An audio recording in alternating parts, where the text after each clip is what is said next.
Setyembre noon, buhay ay malungkot at nakakabagot. Galing sa pusong wasak, puno ng sakit at takot. Nawala ng tiwala sa pag-ibig, isinara na ang puso sa larong Honor of Kings. Naging tanging takas ko't mundo.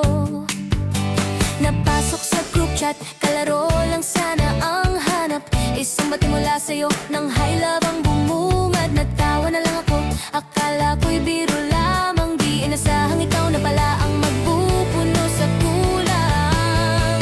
Araw-araw magkaduo, walang palyang magkasama. Pamlane ka at Romero ko, saktong-sakto ang timpla. Men mo ay si Erin at Tulya naman ang sa akin. Kombinasyong panalo na pati puso ko'y inangkin. Inalis mo ang takot at pag-aalinlangan. Tinuruan ang pusong muling sumugal ng tuluyan. Di inasahang sa parehong oras tayo'y magkatagpo.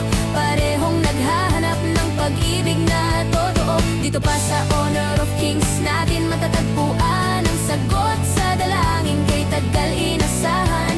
Mula sa pagiging duo sa loob ng laro, ngayon ay ganap ng tayo sa mundong totoo. Hindi man tiyak kung hanggang kailan itong tayo, wala mang kasiguraduhan ang ikot ng mundo. Hayaan mong mahalin kita hanggat mahal mo pa ko. Salamat sa pagdating mo at pinuhay ang puso ko.